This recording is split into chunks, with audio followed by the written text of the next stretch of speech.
কি কপাল আমার! এত কাজ করি সারাদিন, ভাগ্যের চাকা যেন ঘুরতেই চায় না। গুরু, ভাগ্যের চাকা পরিশ্রমী ঘোরে। আমার তো এর বাইরে কিছু জানা নেই। হ্যাঁ, ওই একই কথা তো সবার মুখেই শুনি। আমার কি মনে হয় গুরু, আমাদের এমন কিছু করা উচিত যাতে করে আমরা তাড়াতাড়ি অনেক টাকা উপার্জন করতে পারি। কি এমন কাজ? কি কাজ করলে অল্প সময়ে বেশি টাকা পাওয়া যাবে? আরে কি যে বলো গুরু, তুমি হলে আমার গুরু। তুমি যদি আমার কাছে প্রশ্ন করো তাহলে কি হবে? মাথা তো কাজ করে না রে পাগলা, কি যে করি। বলি কি গুরু, আমরা এক কাজ করতে পারি। কি কাজ বল দেখি? এই চলো, আমরা আজ থেকে সব কাজ বাদ দিয়ে ব্যাংক ডাকাতি করি। কি সব বলিস? তোর খালি আজে বাজে কথা, একটু ভালো করে চিন্তা কর দেখি। এই বসে বসে মাথায় কোনো চিন্তা আসবে না গুরু। বড় লোক তো আমাকে হতেই হবে, তাতে যেভাবেই হোক। তুই খালি আমার কথা মতো কাজ কর দেখি। আমার কি, তুমি যা বলো আমি তাই করি। শোন বলাই, এখন বাড়িতে যা, ও বেলায় ঘাটে চলে আয়, দেখি কি করা যায়। ঠিক আছে গুরু, তোমার যা ইচ্ছা।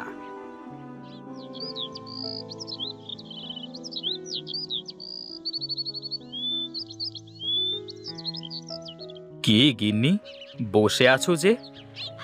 এখন আসার সময় হলো তোমার? রান্না করে সেই কখন থেকে বসে আছি, এই আসছো বুঝি? আসবো তো গিন্নি, এত ব্যস্ত থাকি সব সময়। হ্যাঁ, কি যে ব্যস্ত থাকো তা তো আমি ভালোই জানি। পেয়েছো তো ওই ভাদাইমা বলায়ের সাথে সারাদিন কুমতলব আটার। বাজে কথা বলো না তো গিন্নি। হ্যাঁ, আমি যা বলি তা তোমার কাছে বাজে কথাই হয়ে যায়। এখন এসো, কটা খেয়ে আমাকে উদ্ধার করো। আমার তো আর তোমার মতো ঘুরে বেড়ালে চলবে না, অনেক কাজ পড়ে আছে। বলি শোনো গিন্নি, এত চিন্তা করো না, একদিন দেখবে আমরা কত টাকার মালিক হই। হ্যাঁ হ্যাঁ, তা দেখা যাবে, যেদিন হবে সেদিন বলবে। আহা, তোমার হাতের রান্না মনে হয় অমৃতের স্বাদ। আহা, কি রসের কথা! সেই তো 3 বেলা ডাল ভাত ছাড়া কিছু জুটাতে পারো না, আবার এমন ভাবে বলছো যেন বিরিয়ানি রান্না করেছি। তোমার হাতের এই ডাল সিদ্ধই তো বিরিয়ানির থেকেও সুন্দর হয় গো গিন্নি। শোনো শোনো, খুব তাড়াতাড়ি আমাদের সুখের দিন আসবে।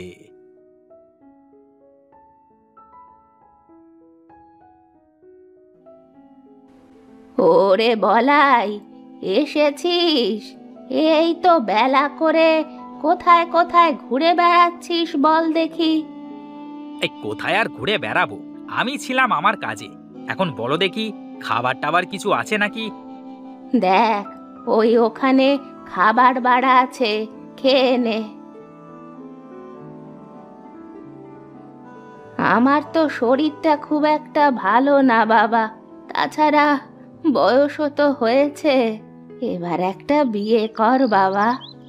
আরে আমাকে কে মেয়ে দেবে বলো দেখি? আমার মতো ভেদামার্কা ছেলের সাথে কেউ মেয়ে দেবে না মা। আগে বড়লোক হই, তারপর দেখা যাবে। হ্যাঁ, আমি মরি তারপরে করিস। আমার তো জীবনে একটু শান্তি দিবি নে তুই, একটু শান্তি দিবি নে।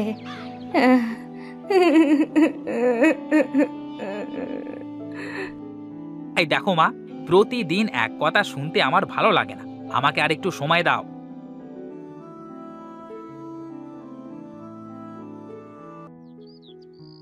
বুঝলে গিন্নি, বাঁশ বাগানে অনেক বাঁশ হয়ে গেছে, কিছু বাঁশ কেটে বাগানটা একটু পাতলা করতে হবে। হ্যাঁ, তাহলে করতে হবে।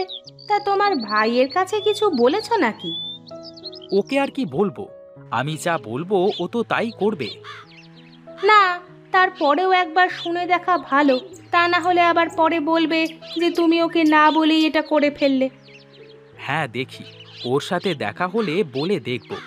এজন্য দাটা ধার নিয়ে রাখলাম, বেশ কিছু বাঁশ বিক্রি করা যাবে। যা ইচ্ছে করো, কিন্তু সাবধান, দুটো কথা যেন না হয়। আমার আবার মানুষের সাথে অযথা ঝগড়া চেঁচামেচি করতে ভালো লাগে না। ঠিক আছে গিন্নি, তুমি ওসব নিয়ে চিন্তা করো না তো। দেখি, যাই, আমি একটু মাঠ থেকে ঘুরে আসি।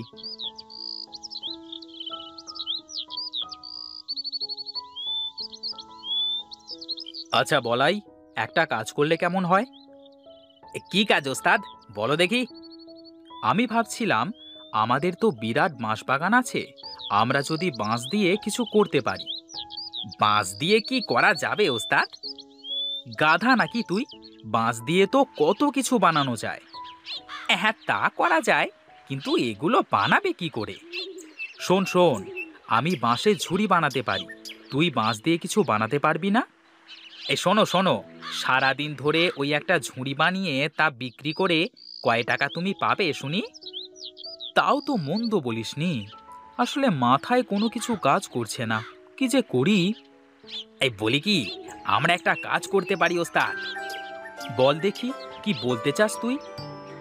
আমরা তোমার বাগানের বাঁশ দিয়ে নদীতে যদি একটা সাঁকো তৈরি করে দিই, আর যারা আমাদের এই সাঁকো দিয়ে নদী পার হবে তারা সবাই আমাদের টাকা দিয়ে পার হবে, তাহলে কেমন হবে? তাতে তো অনেক বাঁশ লাগবে, আর এলাকার মানুষ কি আমাদের টাকা দিয়ে সাঁকো পার হবে? শোনো ওস্তাদ, ওই দেখো, সবাই তো নৌকা করে নদী পারাপার হয়, তাহলে তারা তো মাঝিকে পয়সা দিয়ে পার হচ্ছে, তাই না? হ্যাঁ, তা অবশ্য ঠিক। তাহলে তো সবাই খুব সহজেই এপার ওপার যেতে পারবে। হ্যাঁ ওস্তাদ, তাছাড়া আবার বলছি কি, একবার শুধু সাঁকোটা তৈরি করতে পারলে তারপর বসে বসে শুধু টাকা গোনা। বাহ, তোর মাথায় তো বুদ্ধি আছে রে পাগলা। হ্যাঁ, আমি কার শিষ্য সেটা দেখতে হবে তো নাকি?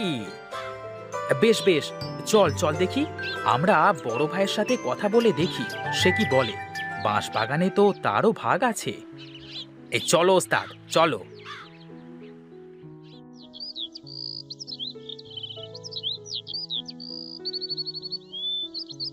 সে কি দাদা, এখানে দাঁড়িয়ে আছো যে? কিছু বাঁশ কেটে বাগানটা একটু ফাঁকা করতে হবে, তাই দেখছিলাম আর কি, কোথা কোথা থেকে বাঁশ কাটা যায়। তাহলে তো ভালোই হলো ওস্তাদ, আমাদের কাজ আরো সহজ হয়ে যাচ্ছে। কি রে, তোদের আবার কি কাজ সহজ হবে? বলছি দাদা, তোমার কাছেই যাচ্ছিলাম, তা তোমাকে এখানেই পেয়ে গেলাম, ভালোই হলো। কি বলবি বল দেখি, শুনি। আমরা ভেবেছি, আমাদের তো বাঁশের বাগান আছে, আমরা নদীতে একটা সাঁকো তৈরি করব। হ্যাঁ দাদা, এই কাজ করতে পারলে আমাদের অনেক লাভ হবে। তোদের মতলব কি বল দেখি? তোরা কি জনসেবা করতে লাগছিস নাকি? সামনে কি ভোটে দাঁড়াবি নাকি?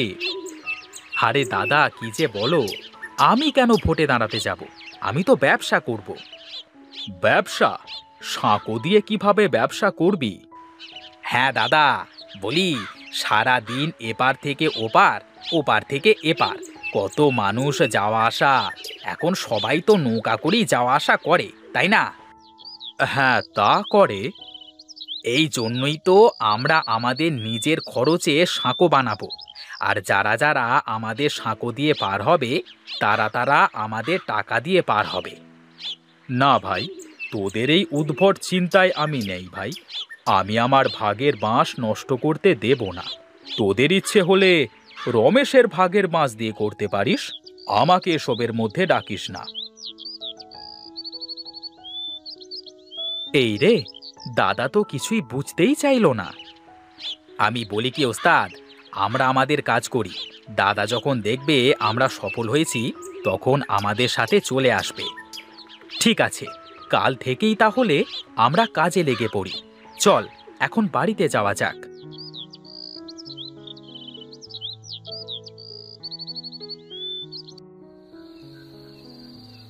শোনো গিন্নি, কাল থেকে আমি একটা নতুন কাজ শুরু করব। কি কাজ করবা বলো দেখি, একটু শুনি। কালকে নদীতে সাঁকো তৈরি করব। তুমি সাঁকো তৈরি করে কি করবে শুনি?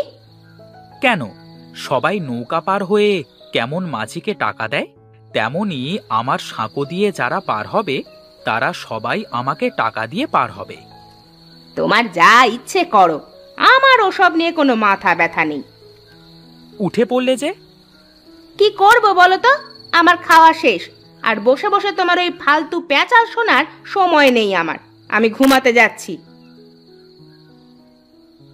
হায় রে কপাল আমার, কেউ বুঝতে চায় না আমাকে। আমি যা করি সব তাদের কাছে ফালতু কাজ মনে হয়।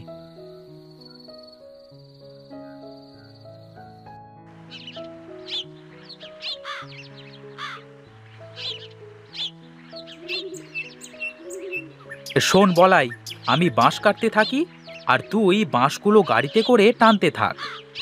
ওস্তাদ, বাঁশ সব কাটা শেষ হোক, তারপর একসাথে করে টানা যাবে, কেমন? ঠিক আছে ঠিক আছে, তাহলে বাঁশগুলো সব গুছিয়ে এক জায়গায় জড়ো কর।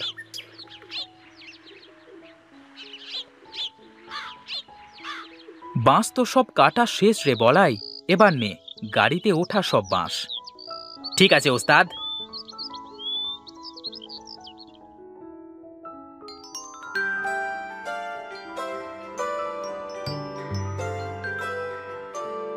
নে নে, এবার বাঁশগুলো সব নামিয়ে ফেলতে হবে।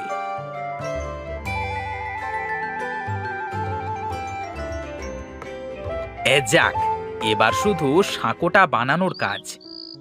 শোন রে বলাই, যারা আমাদের সঙ্গ দিল না তারা দেখবি আফসোস করবে।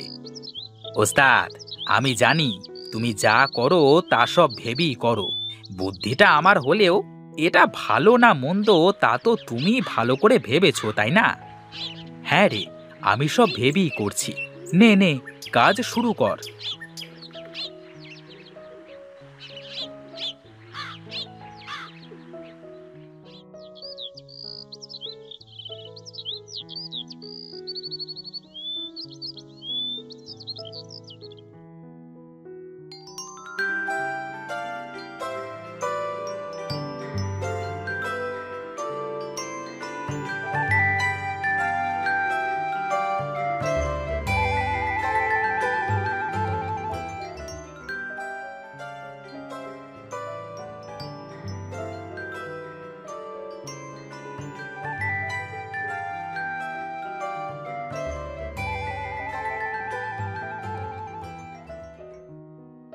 ওস্তাদ, কি বলেছিলাম, কাজ হচ্ছে তো?